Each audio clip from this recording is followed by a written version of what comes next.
mosque, the obligation to pray in the house of Islam is on everybody, male and female.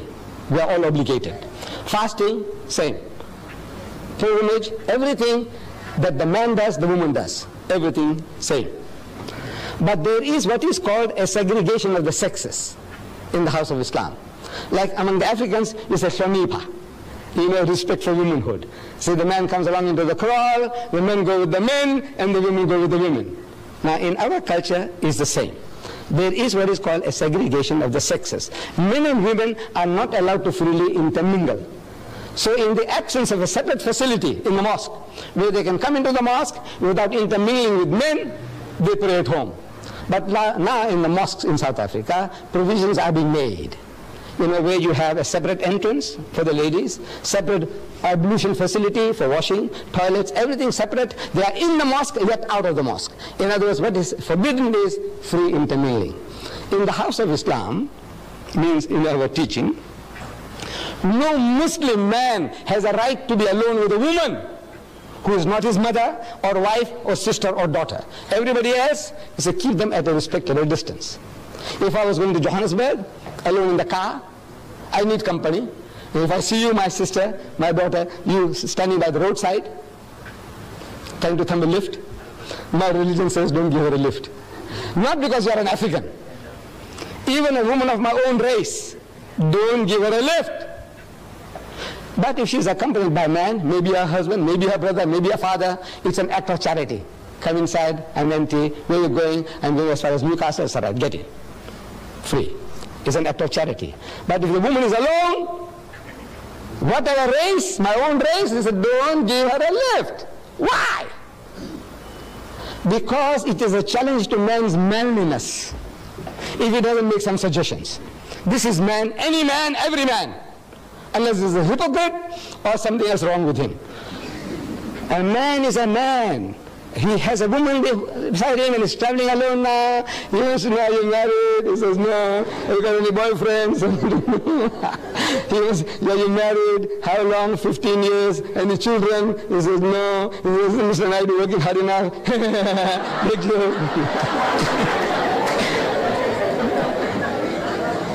This is man, any man. See, every man is like that. So therefore, this is now, look, before that thing happens, this old man, I'm talking about this old man himself. Look, before that happens, you see now, you are nice and jovial, you're smiling, I say some small joke and you laugh like hell, in the car. To me, this woman is game. She's fair meat. This is man, any man, every man. So, Islam says, keep him at arm's length. I must keep you respectfully at a distance, and you keep me at a respectable distance. This is the reason there is no free intermingling of the sexes. Yes. Yes, my son. Deidat says, with all due respect to your religion, may I know what is the purpose of circumcision? Because I mean, now, if I were to join your Muslim sect as such, that hurts. Right. Agreed. The young man wants to know about circumcision. I know that is the biggest barrier, in we getting converts. The man says, man, I agree with you, everything is fine, I said, look, man, you mustn't eat the pig. He said, but what's wrong, man? Pork? I said, well, I'll reason with you. He said, no, I can see your point.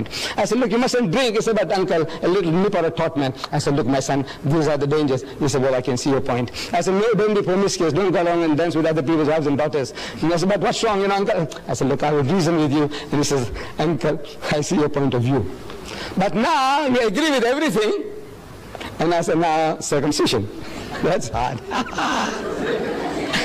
So now I said, now what is this? I said, my son, this is for your own benefit. Look, now I'm talking about yesterday, the day before yesterday, it was in our local paper. Cancer, the cervix in women, which is a killer among women. Cancer of the womb is a killer of women. 85% of all women who suffer from cancer of the womb are wives of uncircumcised husbands. Problem. I went to the R.K. Khan hospital some years ago. I had a problem. And I'm sleeping there on the bed. So this is our culture. See, say, what are you here for? What are you here for? What's your problem?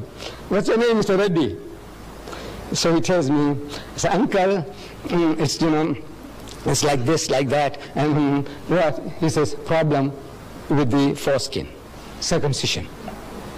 Next to me is a young boy, schoolboy. I said, what's wrong with you? He said, no, nothing wrong with me. I said, no, I want to know what brings you here. Why are you here?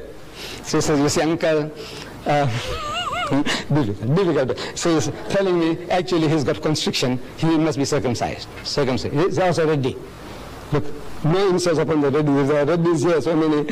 It's just coincidental that the guy next to the wall was a reddy, grown-up man. This guy was a reddy.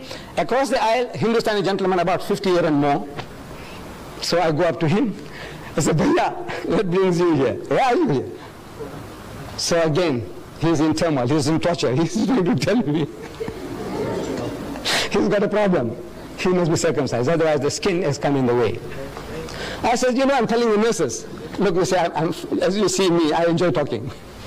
So I say, you know, your husband, is he circumcised? He said, no. Your husband, is he circumcised? He says, no. I say, hey, you got a problem. I said, tell them all to be circumcised. Not for religious reasons. I said, as much as we are vaccinated, for what?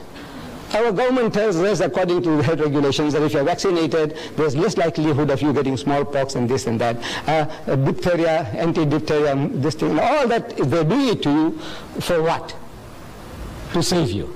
They give us vaccination, inoculation against smallpox, typhoid and all that before you go overseas. What for? They hate you? No.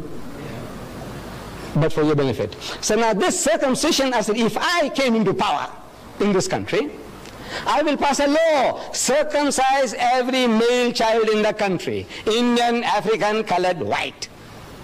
Nothing to do with religion. I say for health reasons.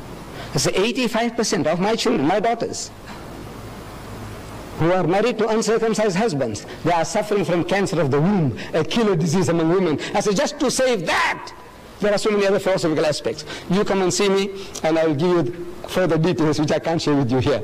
But I said now, just that alone, 85% of the women who suffer from cancer of the womb are wives of uncircumcised husband. I say circumcise everybody. It's that operation. You know how easy it is.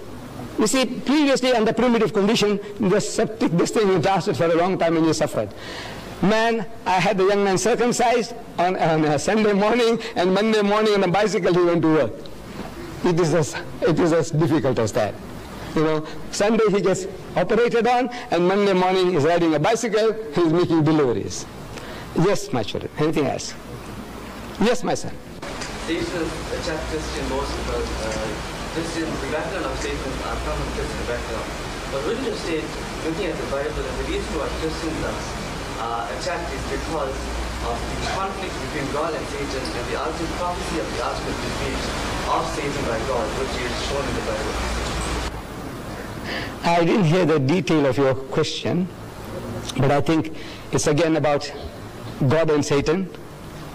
I think if you come a little closer, please. I'm sorry. I can't hear too well from that distance. Yes. You just that when maybe asked you about Satan and Satan and Christian. Right? You stated that Satanism. Oh, yes. Satanism in Christians. You told me that the Christians are attacked mostly by Satan. You said that Christians, that Satan is, the background is from Christians.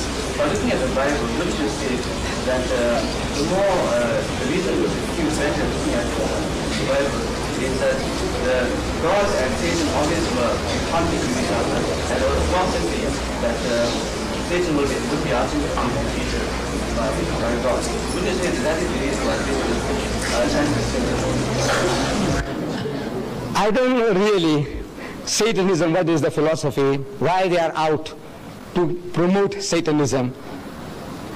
Maybe Satanism gives them that freedom to do anything and everything which religion doesn't allow you. Hinduism won't allow you this thing, that thing, you won't allow you. Tells you no, thou shalt not commit adultery. Hinduism says that, Islam says that, Judaism says that, thou shalt not kill.